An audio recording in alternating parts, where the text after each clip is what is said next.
But that's probably easy for a druid. What you just explained. Yeah, she's just got her herbs in her pouch. She just goes. Yeah, like that. I don't know. Exactly like Doesn't this. make sense. Welcome everybody. It's the GCandTTRPG. TTRPG. Every month we love pick that a title. D&D project. We break it down for y'all. Usually, so far, our topics have really been coming from like a 101 point of view. Last month, Jeff did a really great job with spellcasting basics. He took us through a variety of topics, including the essence sources of spell, components, spell slots, levels, prepared spells, casting time, and area of effect. He really knocked out a lot of stuff in that show. It was my turn to pick the topic this month. I really kind of was thinking about what I wanted to cover, and I thought about what do we get wrong a lot in the games that we've been playing. Anybody who kind of watches our stuff, I'm new to D&D, right? I've played a total of 2 games and haven't finished either of them, right? I DM one, play the other. So brand new at this, and just trying to wrap my mind around it. We, in both of our games, kind of the way that we've been using spellcasting has been wrong in a couple different ways. And so I'm the kind of guy who I really nerd out over systems, right? And how, like, whether it's a board game or these role-playing games or video games, kind of how the designers of the systems balance everything. Would you say a rules lawyer, maybe? Well, maybe in D&D speak, maybe. Yeah, so. But I'm coming from a place with that. We've never taken characters to level 20. The designers must have had a plan, and there might be things that happen at level 18 to a certain type of class that if I make like homebrew changes to the system at level 6, that maybe I'm affecting things, right? So I really want to learn the system. If you're into D&D, the rules is written, right? It's what everybody talks about. Rules is written. Raw. And in most cases with a negative connotation, because everything that you read in the Player's Handbook and the Dungeons Master's Guide and every adventure will tell you that above everything else, it's a game. It's supposed to be fun, and so the Dungeon Master's discretion. rulings, discretion overrules everything. But again, the place that I'm coming from is that I want to learn the rules as written first, for real, before I make any changes to them. Turns out that spellcasting in 5e is super complicated, because when I tried to do a little bit of research for the segment, we got in a 5-hour argument on Discord about it, and it wasn't just us talking it through. I posted my same question to like 3 different D&D groups on Facebook, and every one of them had this huge, like, I had 100+ comments on one of them of people arguing back and forth, right? So fucking cantrips. So I really did a lot of research because I wanted to get to what the hell are the rules. And so my disclaimer is that for this, I'm talking about rules as written, right? And a lot of people who, even when we got to the bottom of it, said, yes, you are correct. Those are the rules as written. However, I don't play that way. And then I asked them why, and they're like, because it's overly complicated and kind of dumb, and the thing that it's trying to protect isn't that big of a problem.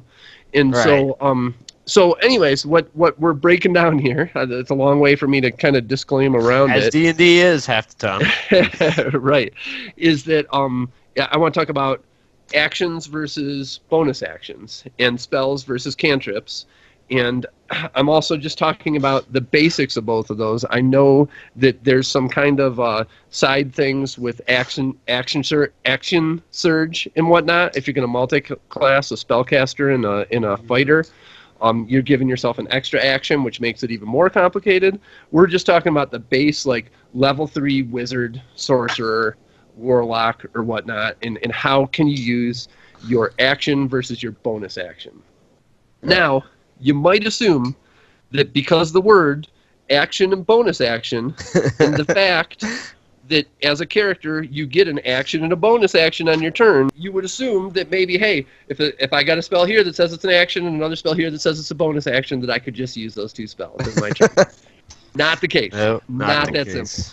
So if you look in the casting time section in the Player's Handbook on page 202, under bonus action, probably the most poorly written thing in the whole book. And it's crazy because it's about casting spells, which is a huge part of this game, right? But the quote is, you must use a bonus action on your turn to cast the spell, provided you haven't already taken a bonus action on this turn. You can't cast another spell during the same turn except for a cantrip with a casting time of 1 action. So the very end of that, you can't cast another spell except for a cantrip with a bonus casting time of 1 action, had us assuming when we were playing our first games that, okay, anytime I cast a spell as a regular action, I can cast a cantrip as well. So when you really dig into that, one action. It's about the bonus action, right? So that's written so poorly, and like I say, misdiagnosed by everyone, that they simplified it in Xanathar's Guide to Everything. If you look in the first, it's on page 5 in there, and this is under the core rules section. This isn't the the optional or additional rules that come towards the end of the book.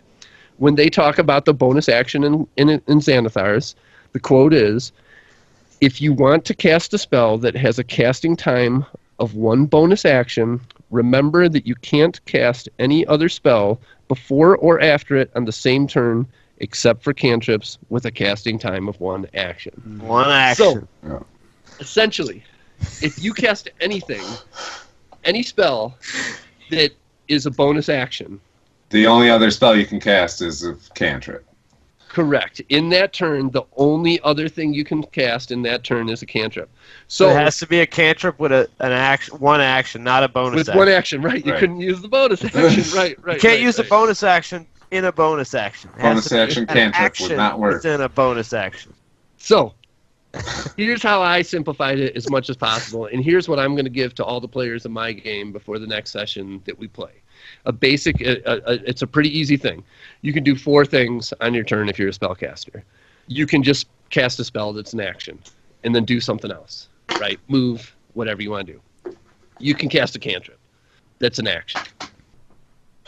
You can cast a spell that's a bonus action and a cantrip that's an action, or you can cast a cantrip that's a bonus action and a cantrip that's an action. Those are the 4 combinations of things that you can do. And to make it real simple, 2 of those are just a single thing, right? A spell or a cantrip. So that's easy. The 3rd and 4th option, if you cast a spell or a cantrip that's a bonus action, the only other thing that you can do is a cantrip that's an action. That's it. I don't know how they didn't realize how shittily this was worded. Shittily? Right? Yeah, I just made that up too, but... Yeah, especially you know what I'm saying? For casting spells, right? Yeah, it's a pretty fundamental part of like you said. Yeah, it's almost like an afterthought because they meticulously went through and are like, this spell is action. This spell can be mass healing word. This can be used as a bonus action. Cantrips, 1 action, 1 action, 1 action, except for some random cantrip, like I think mending is a bonus action, but Shillelagh. Shillelagh. I think they actually just basically said players aren't going to care about cantrips, so whatever. Yeah, but when you're level 1, everybody level uses 2? cantrips. Yeah. Exactly. Yeah, the early levels for sure. I mean, but you'll yeah, still use them when you get higher level, right? Yeah. It seems like what most people play is that if you have something that's an action, something that's a bonus action, most DMs allow that in a turn. Right. Say, forget all this other noise, right? But yeah, I'm gonna get in my games. I'm gonna get rules lawyery and say, no, these are the only ones you can do.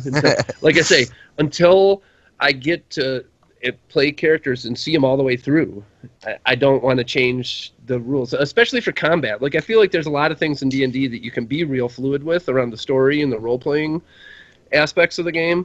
But I feel like with combat, it's like playing Risk or something. If I changed the rules to Risk, I so many things balance off of each other, right?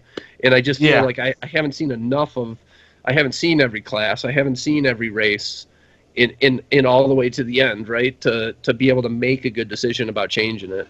So that's it. There's your lesson for this month.